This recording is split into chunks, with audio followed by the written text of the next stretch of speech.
Okay, welcome to the 2020 GGS Annual Meeting. We're very happy to have you all with us for our first virtual annual meeting. Like everybody, we've had to be flexible this year and make changes to the way we normally do things. Normally, we would do the annual meeting as part of our awards luncheon during the conference. However, because we have been doing our conference virtually, we decided to go ahead and also have our annual meeting virtually so that you all could get updates on the work that GGS is doing and have a chance to ask us questions. We're going to first thank our virtual conference sponsors. I want to thank AARP Georgia for their overall conference sponsorship, as well as Georgia State University Gerontology Institute and the Culture Change Network of Georgia for sponsoring our opening and closing keynotes. And now I'd like to ask Babs Hall, our outgoing GGS president, to unmute yourself and give us some opening comments.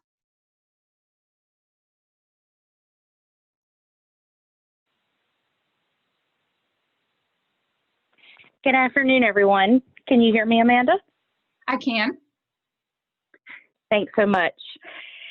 It's a pleasure to welcome everyone to our 65th anniversary GGS annual meeting. And as Amanda said, we are moving into a new world and a new platform this year. So we appreciate everyone's flexibility and willingness to join us virtually. I just want to thank everyone for the opportunity to serve as your GGS president for the past 2 years. It has certainly been an honor and a pleasure, and I look forward to sharing with all of you today some of the great things that we are doing currently with GGS, as well as our vision as we move forward.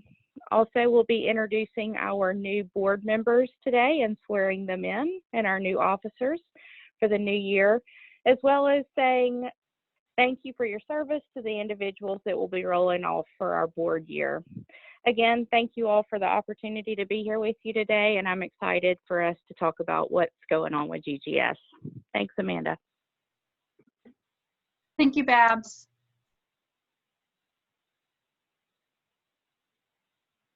So I just wanted to share this screen with you and remind everybody that we are celebrating our 65th anniversary this year. I really wish we could have done that in person, but as I've said on several of our other webinars, you don't make it to 65 years without being flexible and being able to roll with the punches, and this just wasn't the year to bring everybody together, but we are with you in spirit, and we thank all of you for the tremendous work you're doing in Georgia to serve and protect older Georgians. And we just want to thank you for your continued support of GGS through all of that. Our treasurer, Donald, is on the call today, but unfortunately he's having some health issues and isn't able to present the report today, and so he's asked that I do that in his stead. These amounts are for calendar year 2019. You can also find this information in our annual report, which is available on our website. Our total income for last year was $120,128.19, and total expenses was $123,751.20. Our available assets at the end of the year were $88,752.61, and that includes the money that we have in our checking account as well as our money market account. So those are assets that we have that are readily available to us. In addition to those, we also have our Community Foundation Fund, and this fund is specifically used to pay out the scholarships that we give out each year, our undergraduate and graduate scholarships. You'll meet our graduate and undergraduate scholarship winners during the awards ceremony next month that we hope you'll attend as well. Our opening balance for the Community Foundation Fund was $307,163.84, and our ending balance was $351,689.74. We do anticipate that this year, calendar year 2020, we will take a bit of a hit due to not having an annual conference in person. Our annual conference is one of our biggest income revenue sources for the year, And because we were not able to do that, we do anticipate taking a loss. We have met as a board to adjust our budget and take out anything that we didn't deem necessary to try and mitigate that loss as much as possible. And we are continuing to monitor that throughout the rest of the year. I do want to let everyone know that we do have funds for years that we've done very well that are kind of in our savings and available for leaner years. And so GGS is still in very good financial shape, regardless of taking a hit this year. If you do have any questions about our finances or want to see any of our reports, please know that as GGS members, you are welcome to that information. You can always email me or whoever the current treasurer is. Our officer emails are on the website under the board tab. And then again, you can email me, and my email is on several places on the website, and it's administrator@georgiagerontologysociety.org. And now I'm going to ask Carol Rowe Jones if she will give our membership report. Carol, when you're ready for me to move to the next slide, just say next slide.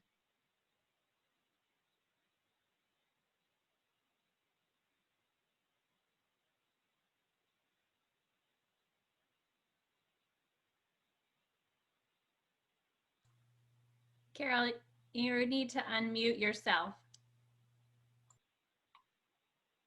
All right, can you hear me now? Yes, thank you, Carol. Okay. All right, yeah, okay. Well, I will say that our memberships, fortunately, have remained kind of constant and hadn't gone down. So with the particular climate we're in right now, I guess that's a good thing. So we've got 200 memberships with 314 individuals. So that's good. But I wanted to, and I made myself a note because I was going to send it out to the membership, that just because of the current situation, it affects the membership substantially. And the effects of COVID-19 are far-reaching and have caused unprecedented change. So we're trying to tweak the membership committee in how we communicate with folks to try to garner more participation. And we're working with the communications committee in order to do that. So fortunately, our mentorship program is going really well.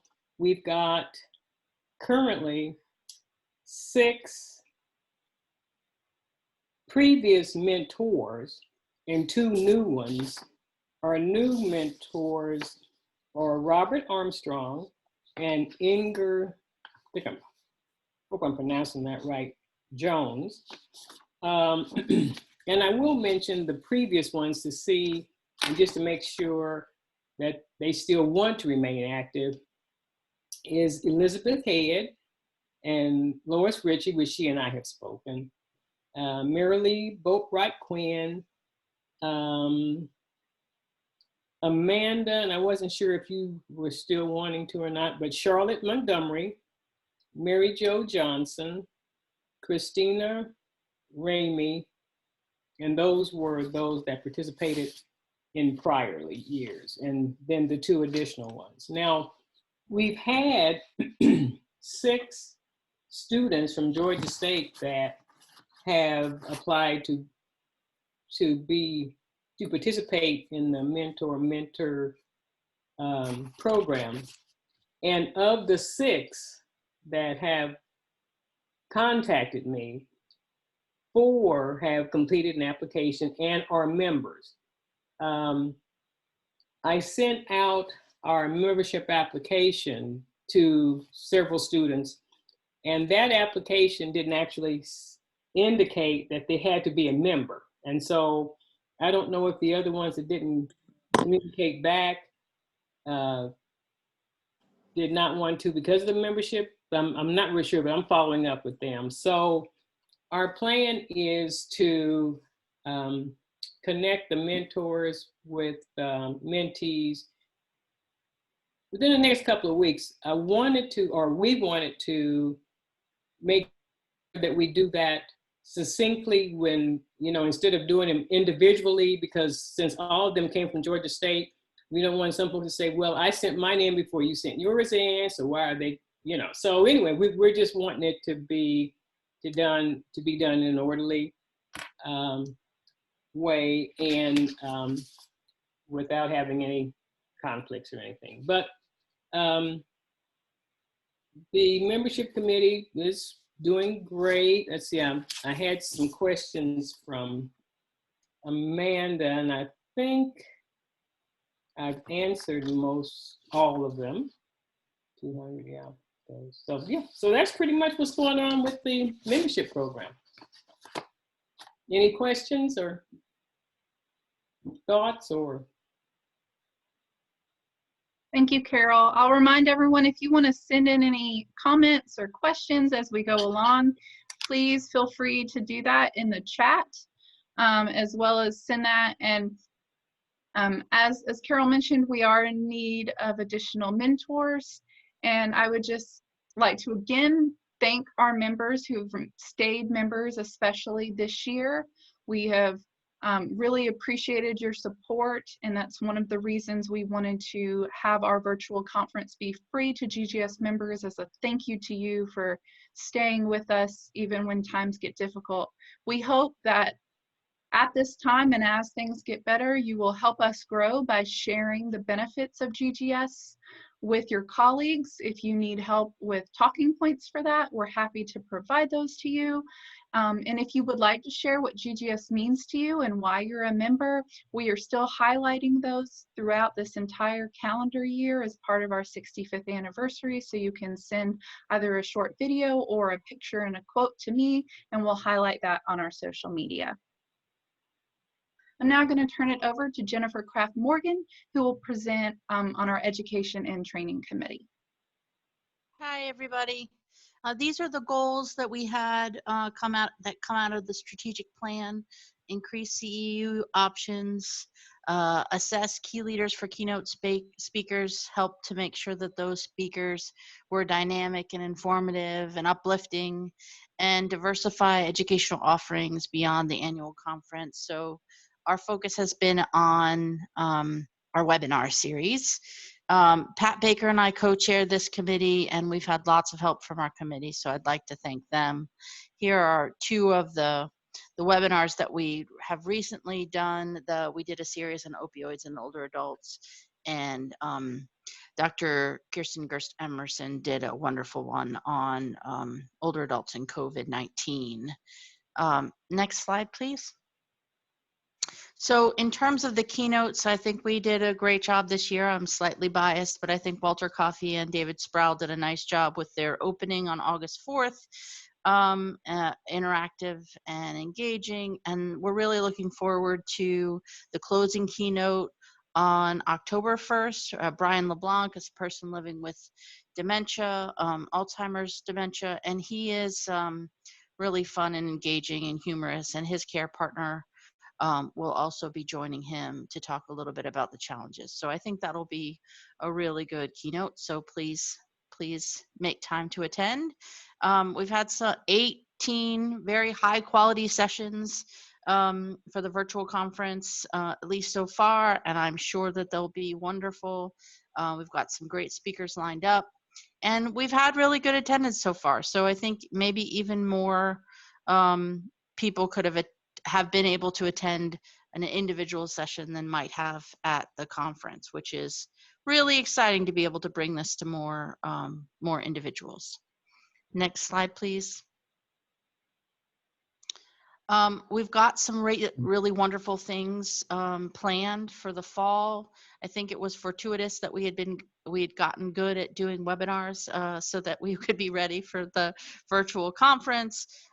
We have a dementia-friendly series that we're doing in October. A couple of them will be about the lived experience of dementia.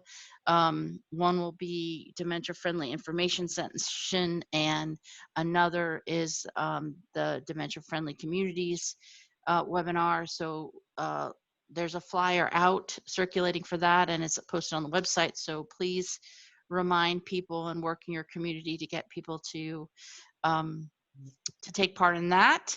We're also partnering with GUARD, the Workforce Development Group that I co-chair, and SGS to hold some continuing education opportunities for licensed professional counselors and clinical social workers in February and March next year about young onset dementia specifically, but also just working with people living with dementia from a counseling point of view, which I think will be wonderful. We've got 3 speakers lined up for fall. We don't have finalized dates for those, but Dr. Epps with Dementia Friendly Communities and Jocelyn Wise have both agreed to do webinars, and that's exciting. I'm looking forward to that. And so the last thing I wanted to mention was that one of the things that we're doing is we had several poster presentations lined up for the conference, but only a few that were comfortable in the virtual format. And so we decided to put those posters, have them do a little work and put those up on social media. So if you have an opportunity to go on the social media page, there's one up now and there'll be one up soon. If you give some feedback to those people who are put their poster together and are gonna share that. We've shared that through social media today. So if you have a minute to go and make a comment and to look at that, that would be wonderful. So I think we're doing great on educational and training this year, and I look forward to continuing that into the future. Thank you. Jen, for those who may not be familiar, can you say what GUARD and SGS stand for? Oh, absolutely. The Georgia Alzheimer's and Related Dementias Task Force is a group of working groups. It's led by the Advisory Council, and I get those words messed up all the time. So Mary Lee, if I got it wrong, please let me know. But I had the Workforce Development Group with Pam Corsentino, and we are working on different occupations to bring CEU opportunities so that we can increase awareness and education around dementia. And then the Southern Gerontological Society is a regional organization in gerontology, and they're focused on bridging research to practice. And so they're a good partner for us, have been a couple of times through the last few years, and hopefully will be into the future. Thanks. Thank you, Jen. We did have a question come through the chat. Are the education and training webinars archived and available for viewing? And yes, they are for GGS members. So on our website, there's a members only webpage. The password for that webpage changes quarterly. You can always find that password at the top of your monthly newsletter. If you're not receiving the newsletter, please let me know. You may have opted out of constant contact at some point, so we can get that fixed. But again, if you're a GGS member, you can access all of our previous webinars for free on that website. Another question, any costs for the webinars and CEUs? For our webinars, unless we're partnering with others and there's another component, all of our webinars are free for GGS members, and then there is a small fee that will change sometimes for non-members. We'll say the Dementia Friendly series in October is free for everyone because that series is done and through funding that we received from the Department of Human Services as part of a contract with them. So anyone can attend those for free, but our GGS sponsored webinars do have a fee for non-members, and we are looking to apply for social work CEUs for at least a couple of our fall webinars. And if we are able to do that, we will post that information when we share those dates and send those out to the network. We do recognize that there are other CEUs that we would like to offer.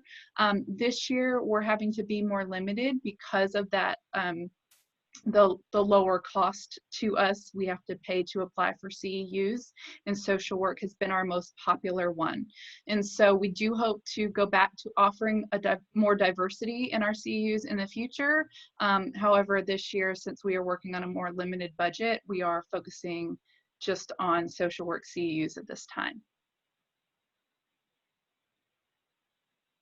And now I'm going to turn it over to Mary Lee Boatwright Quinn for our advocacy update. Good morning, everyone.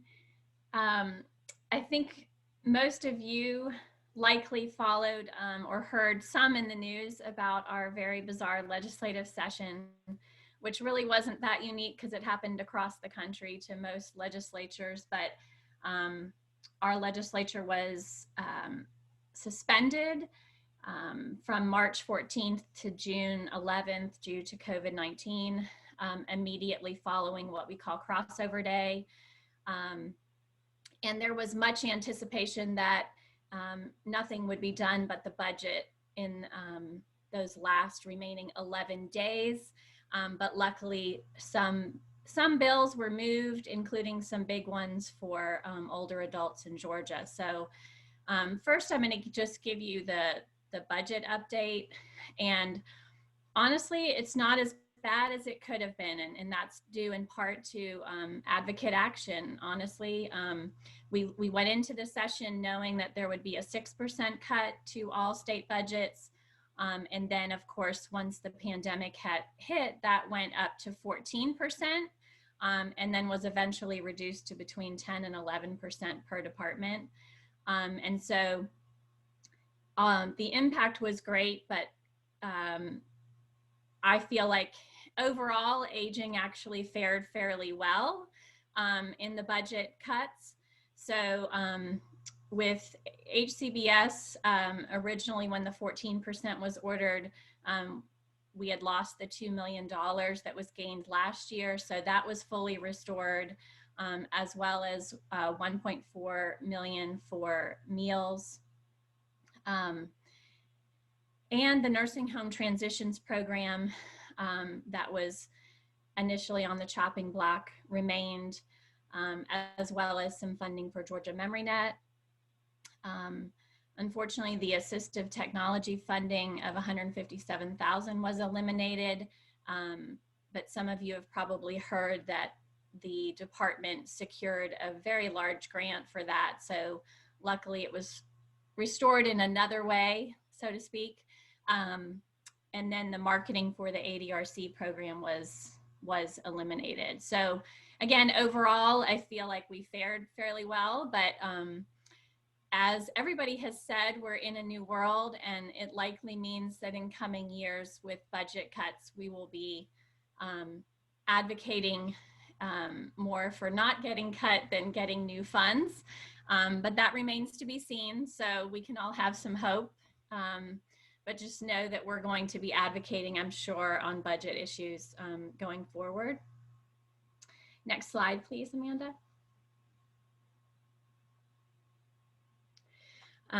So I think most of you know, because this one's received the most media attention, but one of the biggest legislative wins that we had this year was HB 987, which was signed by the governor on June 30th. And, you know, basically it's an overhaul of our assisted living and memory care industry in Georgia. It increases fines for violations and deaths. It increases staffing ratios, training requirements, as well as pretty extensive dementia training requirements. It establishes certification for anybody who wants to set themselves out as a memory care unit. And it requires some new transparency in the financial status of assisted living and memory care units. And there at the last 11 days, given what we were experiencing, there were some new provisions added for COVID-19 that actually also applied to nursing homes. All of these will not take place or be in effect until 2021, but the COVID-19 provisions had to be in place in 90 days from June 30th. And just a special thanks to Representative Cooper and Representative LaHood, who really led the way with this bill, and also just to so many of our Aging Network partners who really helped support the very hard work on this bill. Next slide, please. So just some other legislative impacts to older adults in Georgia that we thought you should know about. SB 408 did pass, which was to repeal the sunsetting of the sick leave to use to care for family members. So that was good. And then HB 105 provides a new excise tax on ride hailing trips. And that allows some flexibility to some of the public agencies that are using those rideshare transportation options for older adults. And then HB 888 was the Surprise Billing Consumer Protection Act, and that passed as well this session.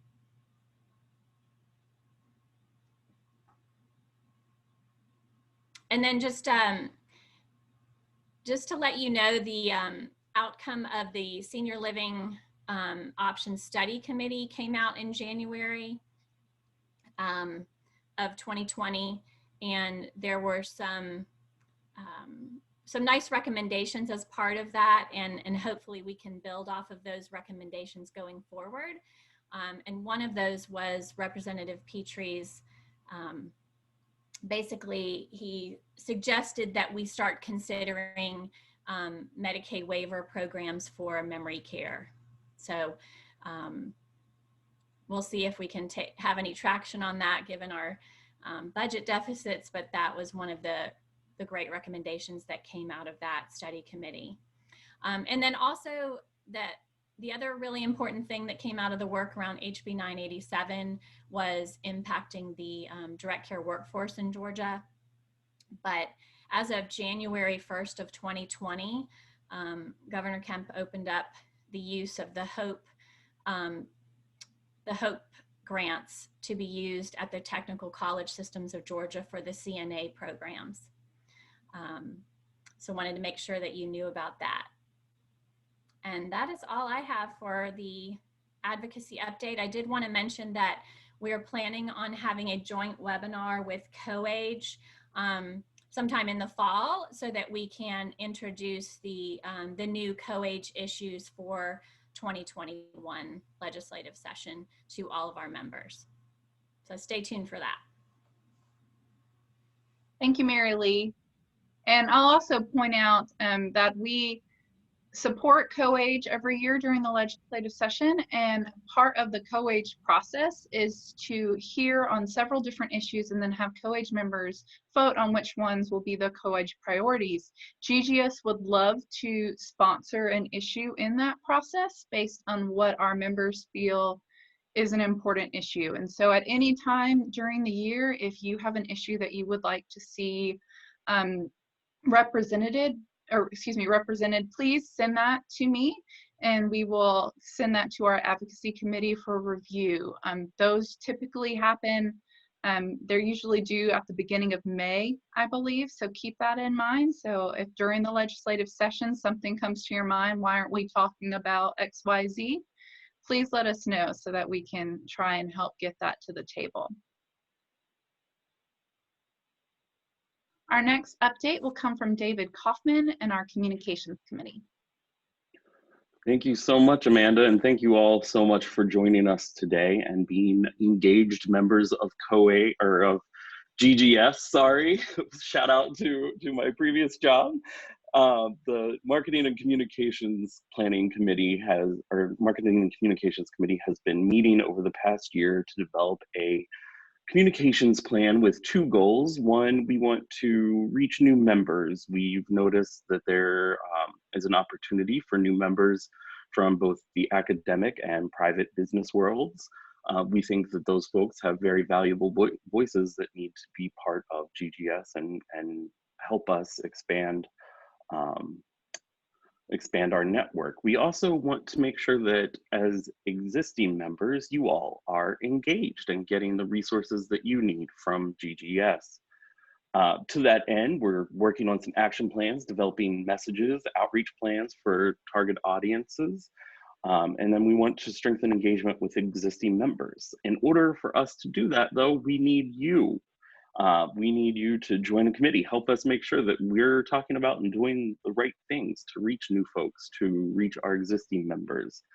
You can help us create materials. We have a wonderful website and a monthly newsletter that goes out. We would love to share your story. If you have an idea for a blog post that you would like to spread the word about, please reach out to us so that we can lift your voice up. And then the other thing that we're going to ask is that you share on social media. We're trying to be more active and intentional with our social media outreach, our marketing. So check us out, visit our social media pages and like and share and comment.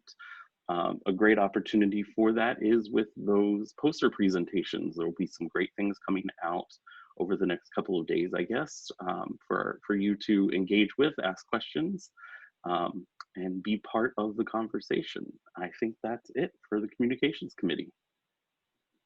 Thank you, David. So just to be very clear, while we definitely need help on this committee, David is referring to all committees when we say that we would love to have you volunteer. So if there is any committee that you've heard from today that you're interested in, please let me know. And there is a new committee that I do want to share with you all that we have recently started that will be working on diversity, equity, and inclusion in aging, and specifically within the work of GGS, to ensure that we are looking at all the work we do and seeing if there are ways that we can do better. That topic will highly influence our 2021 conference theme. And so if you have an interest in diversity, equity, inclusion, and how it crosses over into aging, we would love for you to either serve on that committee or be involved with any of our conference committees, so that we can bring that to the table. And if you have some speakers that are in mind that are working on that topic, we would love to hear from you, as we definitely want to bring that message to the forefront. There's a question, are the membership and communications committees working together? Seems to be duplication. Yes, they are working very closely together. One of the things as part of our strategic plan that we've been doing is trying to make sure that all of our committees are working towards similar goals. So the communications committee is really focused on providing the tools needed to committees like membership to do their work. So while the membership committee is working on recruiting new members and engaging current members, there are communications tools needed, and that's where the communications committee helps support that committee. So the communications committee will be supporting other committees.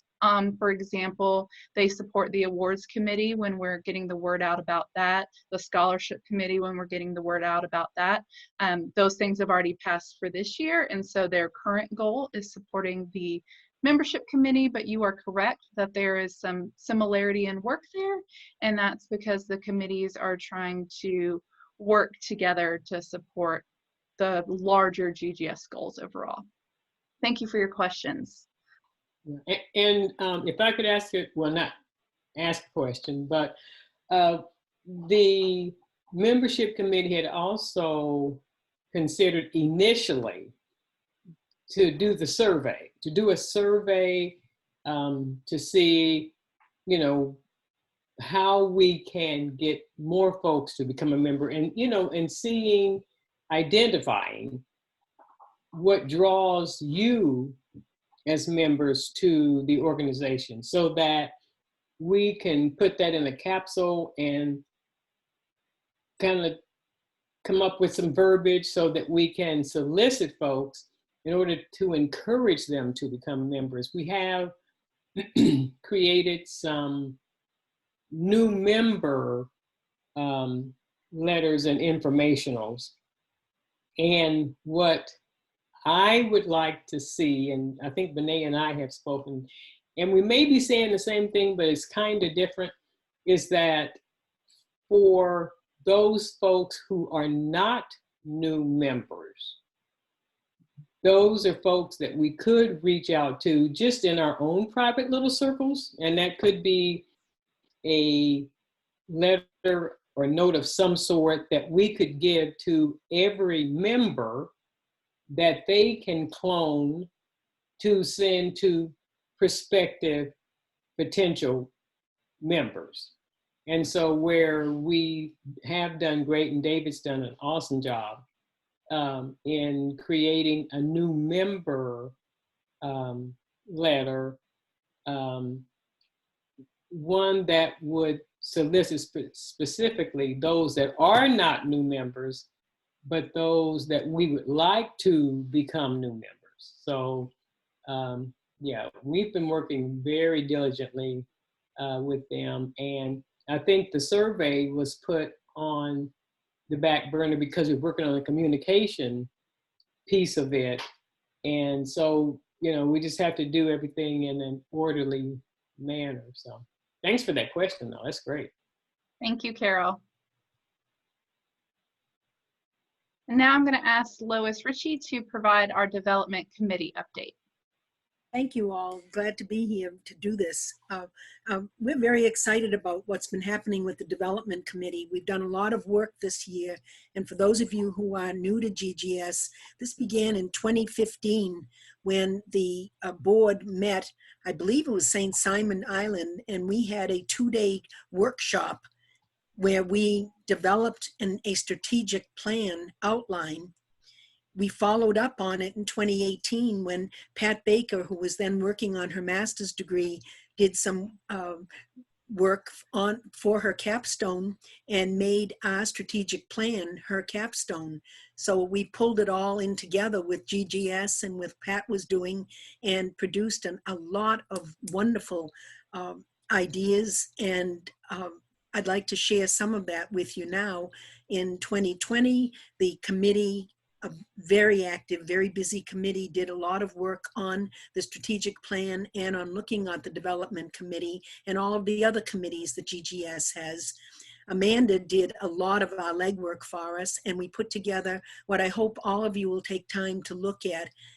It's available to everybody, and you should read it over on each committee and what the strategic plan for GGS is. So in 2015, when we began this work, the vision was that by 2020, GGS would be the principal network of educators, professionals, and businesses that serve older adults in Georgia. And I think we're working towards that. And as you've heard from Carol and from David, we're really pulling together a lot of the committees to make GGS much more visible. And hopefully we will be known for what we're able to do. Next slide, please. The Development Committee worked on membership and visibility. We developed a GGS marketing strategy. We've looked at providing more opportunities for GGS members to connect. We promoted, and we are increasing student engagement, continue to work on that. And as you heard from Carol, we're reviewing membership benefits and hoping that we can increase even more. The numbers look good now, and I'm hoping we can continue that. Next slide, please.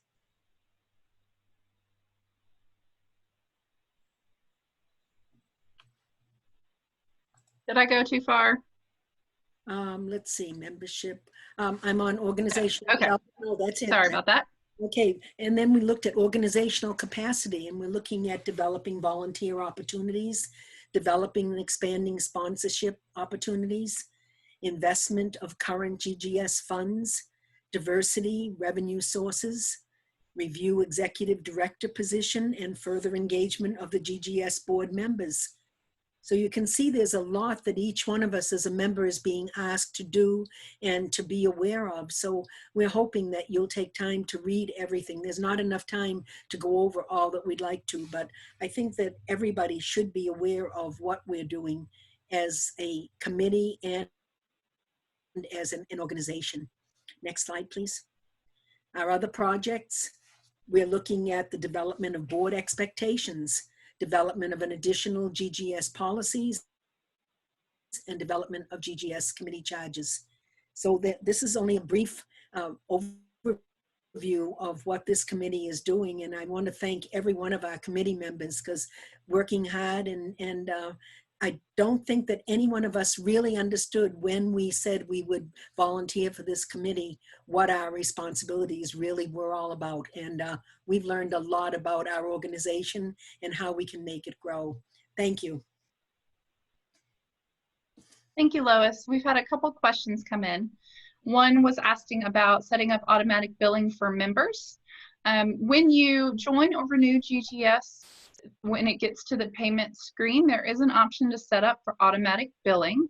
I However, what we are hoping to do is set up a more formalized membership database that would make both joining and renewing and updating your information more seamless, as well as being able to access information on other members. We have had to put that on hold during the initial, due to the cost of getting that set up and started. As I mentioned, we've tried to slim our budget a bit to make up for the lack of revenue from a conference. But we are hoping to look at that again in 2021. In the meantime, I appreciate any additional feedback from you all on what would make that easier, and thank you for that question. Another question, do we have any marketing professionals on the committee? We do have folks that have some experience marketing in their day jobs. We do not have necessarily a marketing professional where that is their full-time position. If anyone on the call or those that listen to this recording later have experience in marketing and are willing to volunteer for the committee, we would love to have that expertise. In the meantime, we've been trying to look at what other organizations have been doing. We've utilized the assistance of some interns as well to help us compare free tools and resources that are available and do some research that way. If there's any materials or other things that you would like us to see us develop for GGS that you've liked in other organizations, please feel free to share those with us as well. And there's a comment of the development committee in marketing. Same answer. Some of our folks have experience in marketing as part of their jobs, but they are not quote unquote marketing professionals. And as with all of our committees, you are welcome to volunteer to be on that committee to provide that input if that's a skill set that you have. So thank you for those comments. So we're going to shift gears now to our board induction ceremony. I'm going to ask Babs to come back on, and she will take over this part. Once we show the names of those that are rolling off as well as the new ones, I'm going to stop sharing so that you all can see the videos of the other folks on the call. And real quick, we did have a comment from Pam. Her husband is willing to volunteer. So thank you for that, Pam, and I'll be in touch with you to get more information. And again, if anyone else wants to volunteer, we would love to have you. Babs, whenever you're ready. Thank you so much, Amanda. Before we install our newly elected GGS officers and board, I'd like to pay our respects to our GGS members who will rotate off of the board this year. We all have very busy lives, and the time and energy that you put into GGS is greatly appreciated. Without you, we would not have seen the growth we have had in the last several years. So now I would like to recognize our board members who are rolling off. First, we have Jennifer Beamer, Jennifer Kraft Morgan, Jennifer Curry, Bené Hogan, Lisa Howard, Doug Louder, and lastly, Joycelyn Wise Chin. Thank you again for your service to GGS. We know that you all will stay engaged with us, even though you may not formally be members of our board of directors. Also, we'd like to recognize our outgoing officers, Cheney McCusiak, Donald Strong, and Jennifer Beamer. Thank you again for your service. Now, it is time to install our newly elected GGS officers and board members. Their term will begin October the 1st of 2020. Fellow GGS members, today at our annual meeting of the Georgia Gerontology Society, we install our new officers for the next year and our new board members for the next 3 years. They accept the positions to which they have been elected, ready to serve, and carry forth new and meaningful programs and activities of the Society. Witness then their installation to office. Those who were not able to join us today will be sworn in at our October board meeting. At this point in our face-to-face meeting, we would ask our new officers and new board members, as their names are called, to come forward. But I believe Amanda is going to show those beautiful faces on our screen and their names.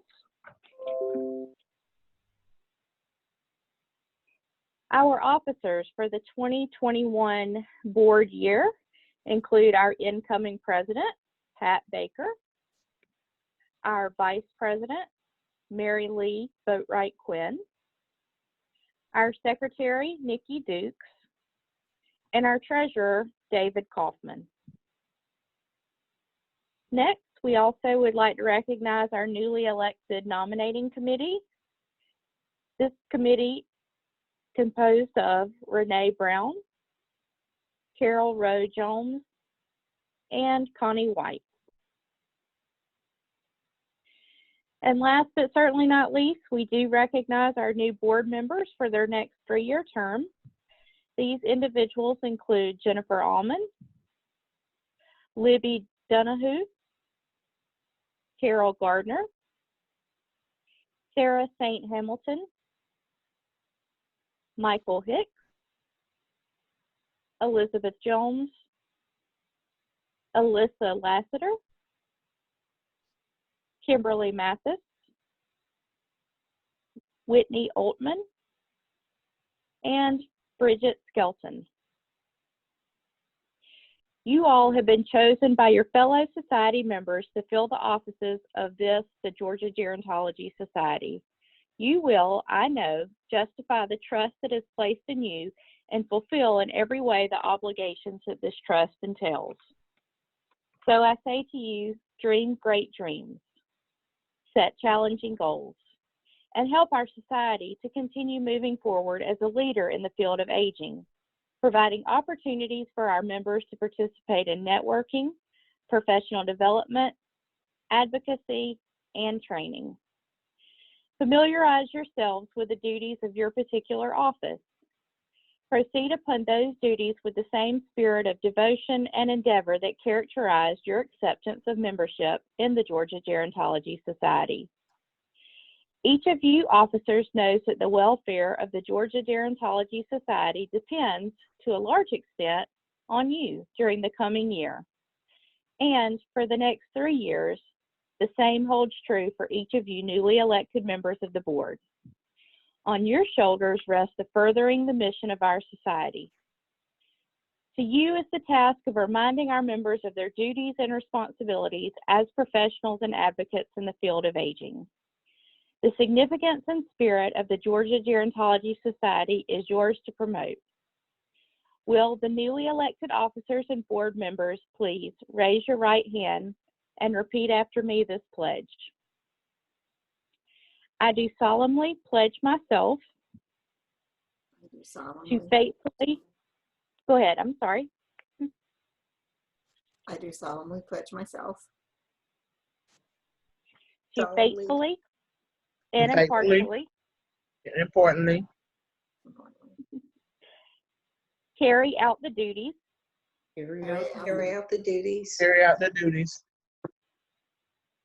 of the office of the Georgia Gerontology Society.